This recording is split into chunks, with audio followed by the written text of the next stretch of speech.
Hello dear friends, welcome to EDN Tech YouTube channel. आजिर video topic रे आमे auxiliary verb बा be verb has एवं have रो व्यवहार विषय रे आलोचना करिवा।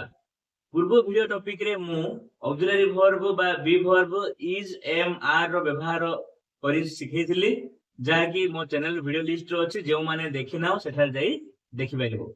तबे आजिर वीडियो टॉपिक रे आमे पुणी थरे सेही ऑक्सिलरी वर्ब बा बी वर्ब हैज एवं हैव रो व्यवहार करि सिखिबा। तेणु करी वीडियो को प्रथम शेष पर्यंत पूरा देखो। जदि डाउट रहे ताहले कमेंट करी जणाओ। तेणु चलो आज वीडियो टॉपिक आरंभ करिबा। जेमिति कि तुम माने देखि परछो एठारे मु पूर्व लिखि सारजी जे हमर इंग्लिश रे दुईटी नंबर अछि, गुटी होची सिंगुलर एवं अन्यटी होची प्लुराल। जाय कि हमें पूर्व आलोचना करथिले। सिंगुलर रो अर्थ होला ओनली वन, माने केवल गोटिए। प्लुराल रो अर्थ होला मोर देन वन, यार अर्थ होची गोटिए रु अधिक। ठीक सही परी इंग्रजी रे हमर पर्सन कथा हमें आलोचना करथिले। तो इंग्रजी रे तीन प्रकार पर्सन अछंती, गुटे होची फर्स्ट पर्सन, आ गुटे होची सेकंड पर्सन एवं अन्यटी होची थर्ड पर्सन। बर्तमान हमें एही प्रोनाउन गुडी को पाखरे केउठारे हैज एवं केउठारे हैव रो व्यवहार होबो ताहा आलोचना करिबा। वीडियो को लाइक करंतु। देखंतु फर्स्ट पर्सन सिंगुलर नंबर होची हमर I. First person singular number pronoun होची आई एवं आई प्रोनाउन पाखरे हमर ऑक्सिलरी वर्ब बा बी वर्ब हैव रो व्यवहार हबो, जा पर एहार ओडिया अर्थ हेबो मोर अछि। ठीक सही परी फर्स्ट पर्सन प्लुरल नंबर रे हमर प्रोनाउन होची वी एवं वी प्रोनाउन पाखरे हैव ऑक्सिलरी वर्ब बा बी वर्ब व्यवहार हबो, जार ओडिया अर्थ हबो आंबर अछि। ठीक सही परी second person singular number pronoun होची you. Second person singular number pronoun होची यू एवं यू पाखरे हैव ऑक्सिलरी वर्ब बा बी वर्ब व्यवहार हबो, जा फଳରେ ओडिया रे एहार अर्थ होई जिवो तुमर अछि। ठीक सही परी second person plural number pronoun होची यू एवं सेम एठारे मध्य यू पाखरे हैव ऑक्सिलरी वर्ब व्यवहार हबो, जा फଳରେ ओडिया रे एहार अर्थ हबो तुमर अछि बा तुम मानकर अछि। ठीक सही परी third person singular number pronoun होची ही एवं ही प्रोनाउन पाखरे हमर हैज ऑक्सिलरी वर्ब बा बी वर्ब व्यवहार हबो, जा फଳରେ तार ओडिया अर्थ हबो तार अछि। एटारे ही हैज रो अर्थ तार अछि, माने ही माने पुलिंग को बुझाय, माने पुअर अछि। ठीक सही परी थर्ड पर्सन सिंगुलर नंबर आगुटी प्रोनाउन होची सी।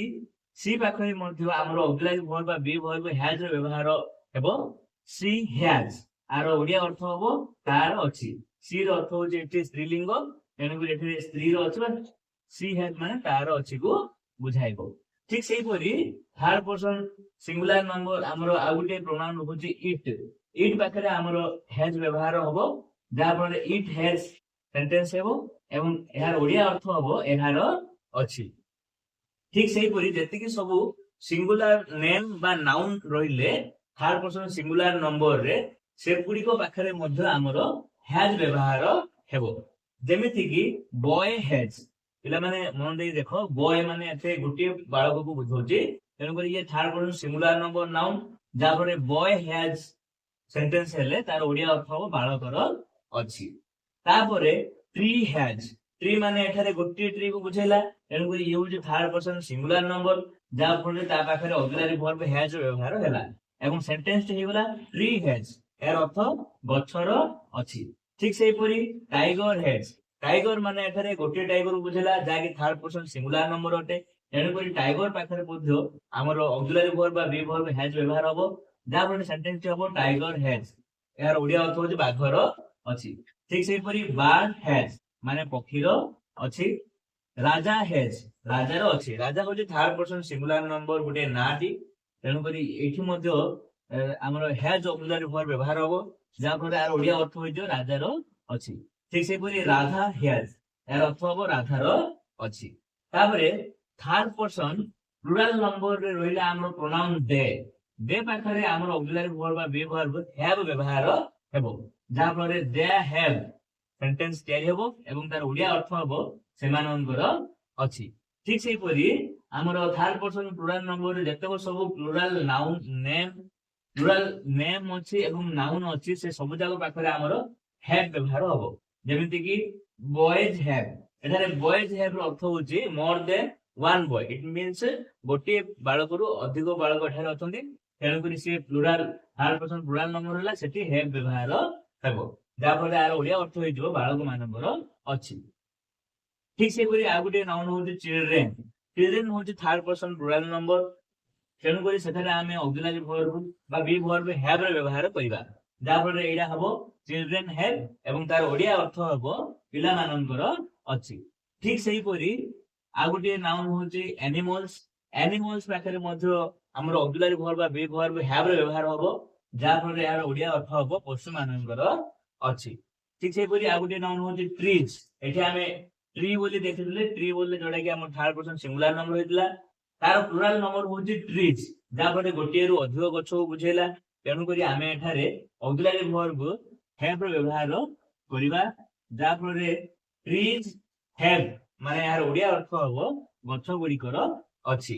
ଠିକ ସେହିପରି ଆମର ଗାର୍ଲସ ହଉଛି ଥାର୍ଡ ପର୍ସନ ପ୍ଲୁରାଲ ନମ୍ବର, ତେଣୁକରି ଏଠାରେ ମଧ୍ୟ ଆମେ have ର ବ୍ୟବହାର କରିବା, ଯାହାଫଳରେ ଏହାର ଓଡିଆ ଅର୍ଥ ହବ ବାଳିକା ମାନଙ୍କର ଅଛି।